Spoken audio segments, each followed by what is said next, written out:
এরপরে আল্লাহ বলেন কদ আফলাহা মান যাক্কাহা, নফসের ক্ষেত্রে সফল হয়েছে কোন সমস্ত ব্যক্তি যারা নফসকে কি করেছে, পরিশুদ্ধ করেছে, নফসকে ধুয়েছে। মান খাবা মান দাসাহা, আর যে নফসের প্রতি কোনো ভ্রুক্ষেপ করে নাই, নফসের দিকে লক্ষ্য করে নাই, সে কি ধ্বংস হয়ে গিয়েছে। এগুলো কোন ইসলামের মূল বুনিয়াদ, একদম ডিএনএর পয়েন্ট গুলো আমি বলতেছি। যেমন ইসলামের বুনিয়াদ 4টা, তেমন মুমিনের বুনিয়াদ। রাসূলুল্লাহ সাল্লাল্লাহু আলাইহি ওয়াসাল্লাম সারা পৃথিবীর মধ্যে ইসলামকে গালেব করার জন্য আসছেন। তার যে বুনিয়াদি শর্ত, সেই শর্তের মধ্যে সবাইকে কোরআন জানতে হবে, অথচ আমরা কোরআনের মধ্যে ফেল। দ্বিতীয়ত কি, নফসকে কি করতে হবে, পরিশুদ্ধি করতে হবে। আসসালামু আলাইকুম ওয়া রাহমাতুল্লাহি ওয়া বারাকাতুহু। ইন্নাল হামদালিল্লাহ والصلاة والسلام على من لا نبي بعده وعلى آله وصحبه وعلماء أمته وجنوده أجمعين. أما بعد، فقال الله تعالى كما ورد في سورة آل عمران: لقد من الله على المؤمنين إذ بعث فيهم رسولا من أنفسهم يتلو عليهم آياته ويزكيهم ويعلمهم الكتاب والحكمة وإن كانوا من قبل لفي ضلال مبين. قال الله تعالى في سورة الشمس: ونفس وما سواها فألهمها فجورها وتقواها. قال الله تعالى في سورة الأعلى: قد أفلح من تزكى. وقال الله تعالى في سورة يوسف: وما أبرئ نفسي إن النفس لأمارة بالسوء. قال الله تعالى في سورة الفجر: يا أيتها النفس المطمئنة ارجعي إلى ربك راضية مرضية. قال الله تعالى في سورة القيامة: لا أقسم بيوم القيامة ولا أقسم بالنفس اللوامة أيحسب الإنسان أن لن نجمع عظامه. وقال رسول الله صلى الله عليه وسلم: إن في الجسد لمضغة إذا صلحت صلح الجسد كله وإذا فسدت فسد الجسد كله ألا وهي القلب. رب اشرح لي صدري ويسر لي أمري واحلل عقدة من لساني يفقهوا قولي. اللهم نور قلوبنا بالقرآن وزين أخلاقنا بالقرآن ونجنا من النار بالقرآن وادخلنا الجنة بالقرآن. اللهم ألهمنا رشدنا وأعذنا من شرور أنفسنا. اللهم أرنا الحق حقا وارزقنا اتباعه وأرنا الباطل باطلا وارزقنا اجتنابه. اللهم ربنا وفقنا لما تحب وترضى. آمين يا رب العالمين. আল্লাহ রাব্বুল আলামিনের অশেষ বড় মেহেরবানি যে আল্লাহ রাব্বুল আলামিন আমাদেরকে পবিত্র জুমার দিনে, জুমার নামাজের পূর্বে আল্লাহ রাব্বুল আলামিনের পবিত্র গ্রন্থ আল কোরআন থেকে কিছু কথা বলার এবং শোনার তৌফিক দান করেছেন। এজন্য আমরা সকলেই দিল থেকে শুকরিয়া আদায় করি, আলহামদুলিল্লাহ। সম্মানিত মুসল্লি ইকরাম, আপনারা সবাই অবগত আছেন যে আমরা সূরা আল ইমরানের ধারাবাহিক তাফসীরের মধ্যে আছি। ইতিমধ্যে আমরা সূরা আল ইমরানের 163টি আয়াতের তাফসীর শেষ করেছি। আমরা 164 নম্বর আয়াতের তাফসীরের মধ্যে আছি, যেখানে আমরা শিখতেছি যে রাসূল পাক সাল্লাল্লাহু আলাইহি ওয়াসাল্লাম যে পাঠানো হয়েছে, এটার মূল উদ্দেশ্য হলো রাসূল পাক সাল্লাল্লাহু আলাইহি ওয়াসাল্লামকে যে দ্বীন এবং কোরআন দেয়া হয়েছে, এটা সারা পৃথিবীর উপরে বিজয় লাভ করাইতে হবে।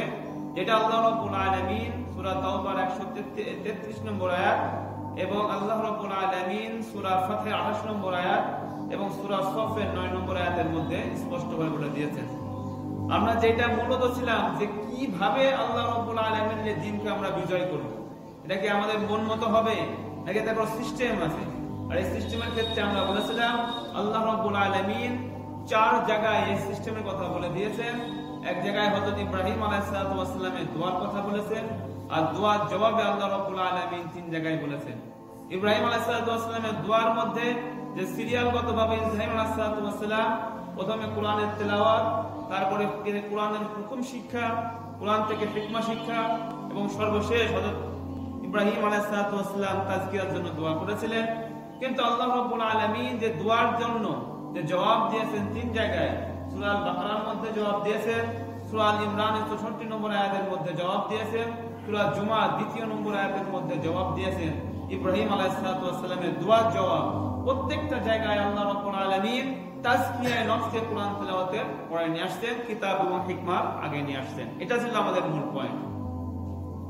এবং আমরা আগেও বলেছিলাম এই যে চারটা বিষয়, এটা হলো একজন মুসলমানের ডিএনএ গত বিষয়।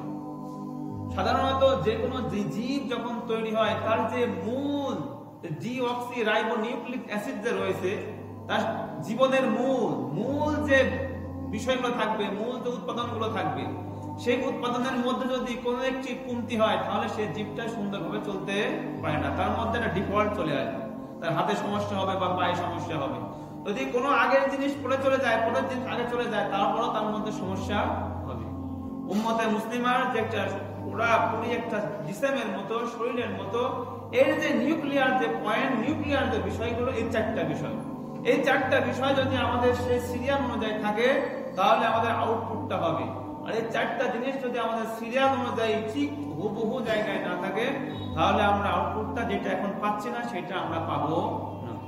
এই চারটা জিনিসের প্রথম ছিল কি? ইয়াতলু আলাইহিম আয়াতিহি। রাসূলের কাজের মধ্যে চারটা কাজ, তার মধ্যে প্রথম কাজ কি ছিল? কোরআনের আয়াত শিক্ষা দেওয়া, কোরআন শিক্ষা দেওয়া, কোরআনের তাফসীর শিক্ষা দেওয়া। কোরআন বিষয়ে আমরা গত 2 সপ্তাহ ধরে যতটুকু আমি পেরেছি আপনাদের সামনে তুলে ধরেছিলাম। আজকে আমাদের দ্বিতীয় পয়েন্ট, আর হয়তো বা আজকে আমাদের এই বিষয়ে আলোচনা শেষ হয়ে যাবে, কারণ আপনারা সবাই জানেন এখন সব জায়গায় রমজানের আলোচনা। সামনে আমাদের রমজান চলে আসছে, সামনের সপ্তাহে আমরা রমজানের আলোচনার জন্য চেষ্টা করব। যাই হোক, দ্বিতীয় যে বিষয়টা রাসূলের মূল কাজের মধ্যে দ্বিতীয় কাজটা কি হবে? তাজকিয়া করতে হবে উম্মত। কোরআন শিক্ষা দিতে হবে প্রথমে, তারপরে কি করতে হবে? তাজকিয়া। তাজকিয়া বিষয়টা কি? তাজকিয়া কাকে বলে? একটা হলো তাজকিয়া, একটা হলো তাশফিয়া। তাশফিয়া কি বলে? তাশফিয়া বলা হলে কোন জিনিসের উপরে কি করা? পরিষ্কার করাকে বলা হয় তাশফিয়া। আর তাজকিয়া বলে কোন জিনিসকে একবারে ধুলাই করে কেসে পরিষ্কার করাকে কি বলা হয়? তাজকিয়া। তাশফিয়া উদাহরণস্বরূপ যদি কোনো একদম সাফ কোন জিনিসের উপরে যদি ময়লা পড়ে, যেমন গ্লাসের উপর যদি ময়লা পড়ে তাহলে ধুলা পড়লে উপরে থাকে।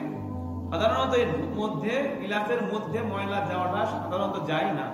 আপনি যে কোনো একটা কাপড় নেন এবং টান দেন, মুছে দেন, তাহলে সেটা মুছে আবার আগের মতো আবার স্বচ্ছতা চলে আসবে। এদিক থেকে আলো দিবেন, ওইদিকে আলো চলে যাবে, আবার ফিরতি ব্যাগ আসবে না। একটা বিষয়, যদি একই ধরনের ময়লা যদি কাপড়ের মধ্যে লাগে, কাপড়কে যদি আপনাকে পরিষ্কার করতে হয় তাহলে আপনাকে কি করতে হবে? প্রথমে তাকে ভিজিয়ে রাখতে হবে ডিটারজেন্ট দিয়ে। তারপরে যদি দাগ যদি আরো গাঢ় হয় তাকে কাচতে হবে বিভিন্নবার, একবার না 2 বার সাবান দিয়ে কাচতে হবে ভিজিয়ে রাখার পরেও। যদি এমন কোনো দাগ সাদা জামায় লাগে, ওঠে না, এর জন্য আমার কেমিক্যাল কিনতে হয়। এটা দাগের উপর দিলে ডলাডলি করলে তারপরে যে সেই দাগ ওঠে, এটাকে বলা হয় তাজকিয়া। আর তাজকিয়ার সম্পর্ক কিসের সাথে? আমাদের নফসের সাথে।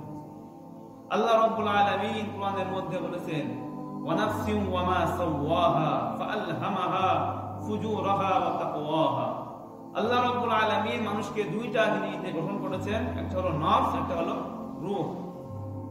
নফসের যে বিষয়টা আল্লাহ রাব্বুল আলামিন আমাদেরকে তৈরি করেছেন, এই নফসের সম্পূর্ণ খায়সাত আসে হলো জমিন কেন্দ্রিক। সকল জিনিস কোথা থেকে আসে? নফসের জমিন থেকে আসে। নফসের চাহিদা হলো মানুষের শরীরের দিকে, বাহ্যিকের দিকে নফসের চাহিদা থাকে। নফসের কাজ কোন সময় নফস ভালোর দিকেও ইঙ্গিত করতে পারে, কোন সময় নফস খারাপের দিকেও ইঙ্গিত করতে পারে। তো নাফসি ওয়া মা সাওয়াহা ফাআলহামাহা ফুজুরাহা ওয়া তাকওয়াহা। নফস ধাবিত করে এবং নফস মানুষকে তাকওয়ার দিকেও ধাবিত করে। এরপরে আল্লাহ বলেন, কদ আফলাহা মান যাক্কাহা। নফসের ক্ষেত্রে সফল হয়েছে কোন সমস্ত ব্যক্তি যারা নফসকে কি করেছে? পরিশুদ্ধ করেছে, নফসকে ধুয়েছে, ডিটারজেন্ট দিয়ে হোক, কাপড় দিয়ে হোক, ভিজিয়ে রেখে নফসকে কি করেছে? ধুলাই করেছে, তারাই কি হয়েছে? সফলকাম হয়েছে। ওমান খাবা মান দাসাহা। আর যে নফসের প্রতি কোনো রূপকে পড়ে নাই, নফসের দিকে লক্ষ্য করে নাই, সে কি হয়েছে? ধ্বংস হয়ে গিয়েছে। এগুলো কোনো ইসলামের মূল বুনিয়াদ, একদম ডিএনএ এর পয়েন্ট গুলো আমি বলতেছি।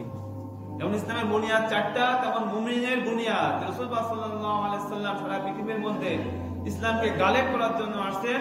তার যে বুনিয়াদি শর্ত, সেই শর্তের মধ্যে সবাইকে কোরআন জানতে হবে। অথচ আমরা কোরআনের মধ্যে ফেল। দ্বিতীয়ত কি, নফসকে কি করতে হবে? পরিশুদ্ধি করতে হবে।